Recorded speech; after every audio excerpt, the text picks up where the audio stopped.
In the news tonight, a Malaysian Airlines plane carrying 239 people on board goes missing over the South China Sea as ships and planes from neighboring countries scour the area for wreckage.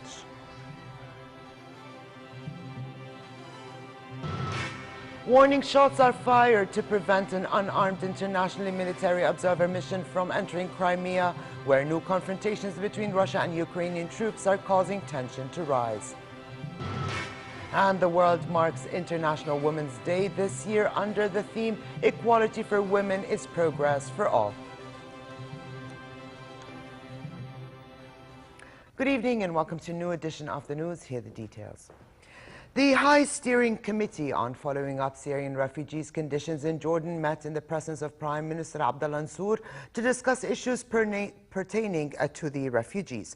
The committee was briefed by the Director of the Syrian Refugee Camps Affairs Department, Wadah Hamoud, on humanitarian services provided to the refugees and the role of the department to coordinate the efforts of government and security agencies and international organizations in this regard. Mansour stressed the importance of all those agencies working jointly to ensure better services to the refugees, mainly in the health and educational fields. The department, he added, has been able to achieve a quantum leap in terms of services to the refugees with the support of all the concerned agencies. The Prime Minister said it was important to have sufficient schools to provide education to Syrian children, noting that no Syrian child should be deprived of education, as this is a moral and a legal duty of countries hosting these refugees. And over to Syria, where government forces seized a village in the central Hims province as part of a push for control of areas along the Lebanese border. The village of Al-Zara, west of Hims, fell after heavy clashes between government and rebel forces. State news agency Sana said government forces had established complete control over the village and killed and captured a large number of terrorists. Meanwhile, in Aleppo, fighting continued between government forces and rebels. Amateur video purported to show rebels preparing and firing makeshift cannons and reading on camera a statement in which they warned civilians to stay away from the conflict zone. Other videos showed intense fighting in rural Hama, Yabrod, and in Al-Hula in rural Hims. Armed protesters controlling ports in eastern Libya said they had started independently exporting oil, bypassing the central government in a major escalation of the blockade to demand a share of the nation's petroleum wealth. The rebels, who have seized 3 major ports since August to demand more autonomy, warned Tripoli against staging an attack to halt the oil sale after a North Korean flagged tanker docked at its site. The oil standoff is a part of deepening turmoil in the North African OPEC member, where the government is struggling to control militias who helped topple Muammar Gaddafi in 2011. A Malaysia Airlines flight carrying 239 people went missing off the Vietnamese coast and was presumed to have crashed. There were no reports of bad weather and no sign why the Boeing 777-200ER would have vanished from radar screens about an hour after takeoff from Kuala Lumpur to Beijing.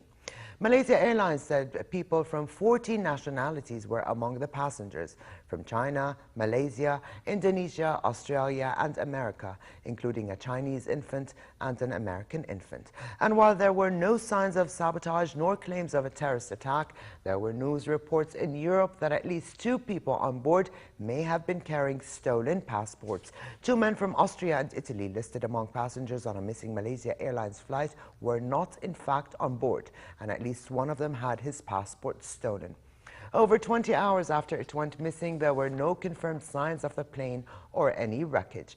Vietnam said its rescue planes had spotted 2 large oil slicks and a column of smoke off its coastline, but it was not clear if they were connected to the missing plane. A crash, if confirmed, would likely mark the U.S.-built airline's deadliest incident since entering service 19 years ago, and would also mark the second fatal accident involving a Boeing 777 in less than a year. We have activated the military, our Air Force and our Navy.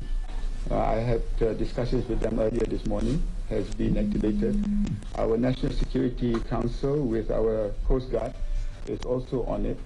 And thirdly, we're working very closely with our neighbors especially with China, Vietnam, Philippines, Indonesia, where we have requested assistance. Warning shots were fired in Crimea to warn off an unarmed international team of monitors and at a Ukrainian observation plane as the standoff between Russian forces and Ukrainian troops intensified. Russia's seizure of the Black Sea Peninsula, which began about 10 days ago, has so far been bloodless, but its forces have become increasingly aggressive towards Ukrainian troops who are trapped in bases and have offered no resistance. Tempers have grown hotter in the last 2 days since the region's pro-Moscow leadership declared it part of Russia and denounced a March 16 referendum to confirm it. The mood was dark on Saturday in Ukraine's Crimea. A convoy of about 50 unmarked Russian trucks drove into a base near the provincial capital, Simferopol. Russian forces in unmarked uniforms have surrounded Ukrainian bases in the peninsula since seizing the area last week. Crimea's pro-Russian separatist leadership has declared the area a part of Russia.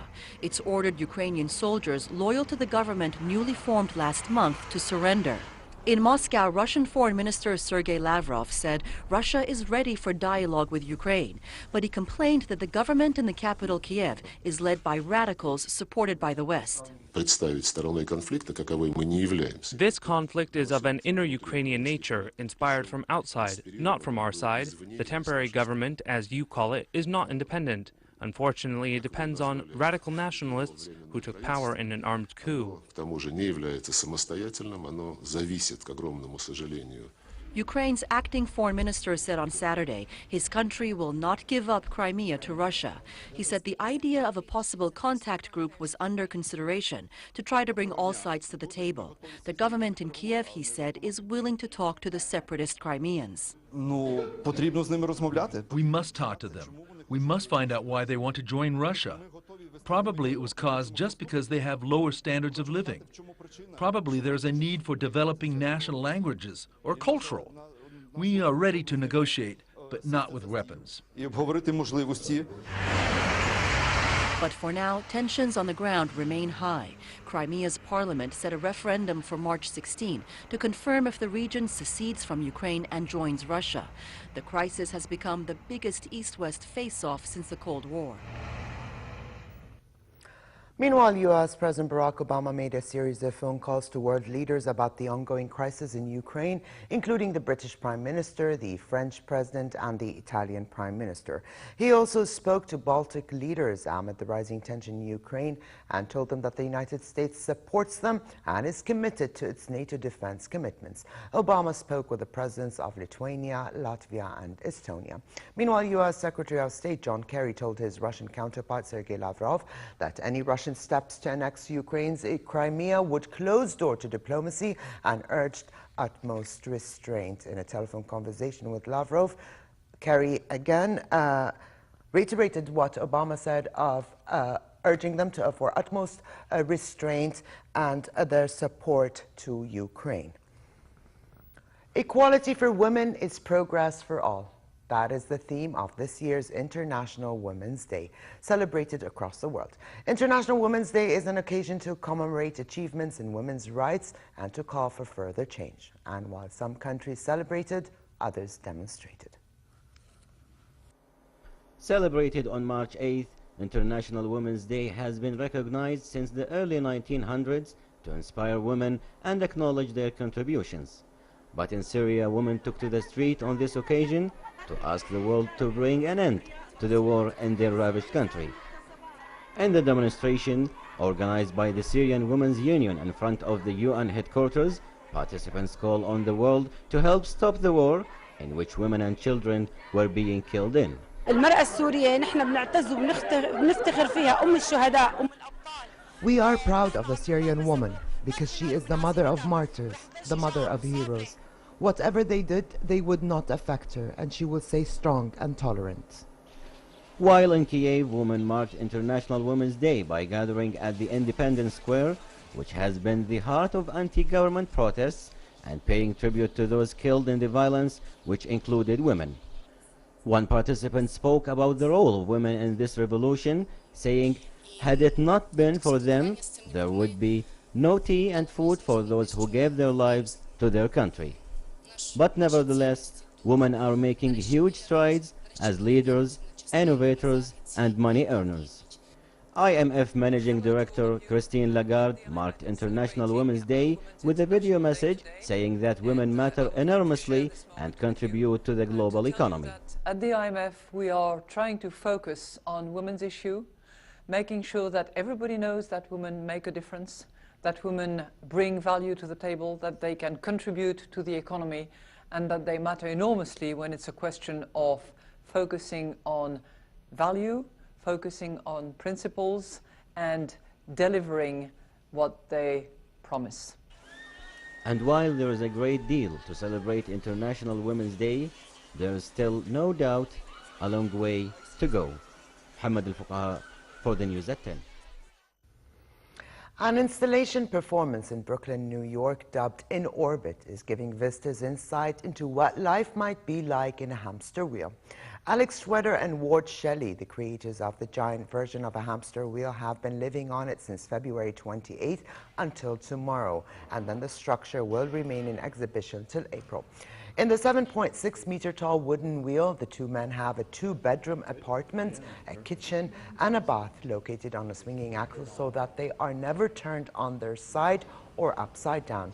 The weight of 10 days' worth of water supply in both the kitchen and bathroom keeps these rooms steady and upright.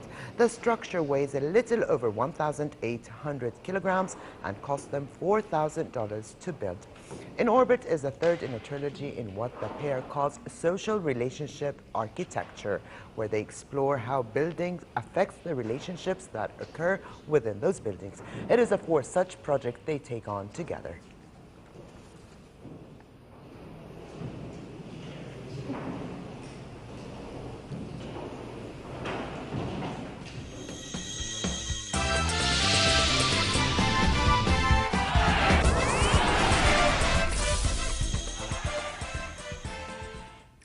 Formula One's new cars will start the first race of the season in Melbourne on the 16th with the largest package of technical changes for decades.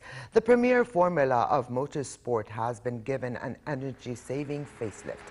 Gone are the 2.4 V8 engines of last season, and now all cars must be powered by 1.6-liter V6 turbocharged engines, a variety last seen in Formula One in 1988. The cars now carry an energy recovery system that harvests the heat of the exhaust gases and the stopping force of the brakes to produce a significant boost of power for over 30 seconds a lap. The 2014 season comprises 19 races, with teams expecting significant improvement in performance and reliability after the early flyaway races.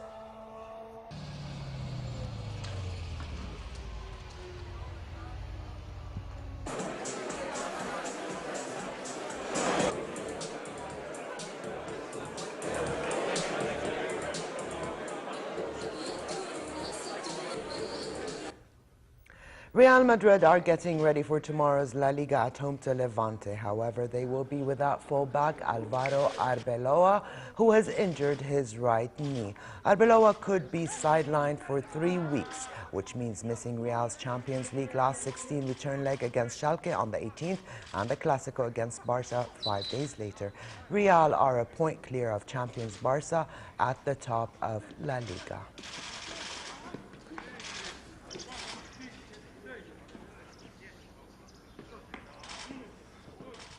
And Barca actually tonight lost 1-0 to Valladolid.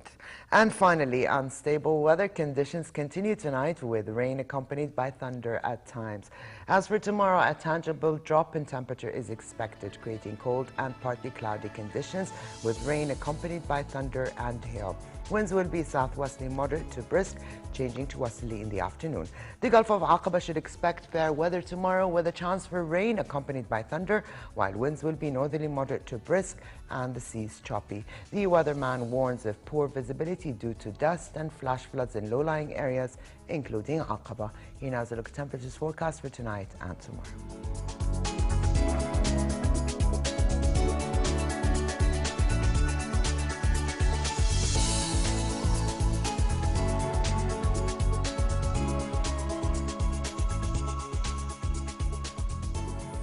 And to close, a reminder of the day's top stories. A Malaysian Airlines plane carrying 239 people on board goes missing over the South China Sea as ships and planes from neighboring countries scour the area for wreckage. Warning shots are fired to prevent an unarmed internationally military observer mission from entering Crimea, where new confrontations between Russia and Ukrainian troops are causing tension to rise.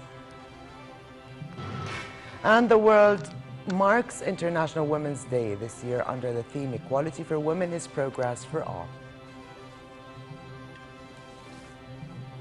And with this, we come to the end of this edition of the news. I'm Ali Tuqan. Thank you for joining us and have a good night.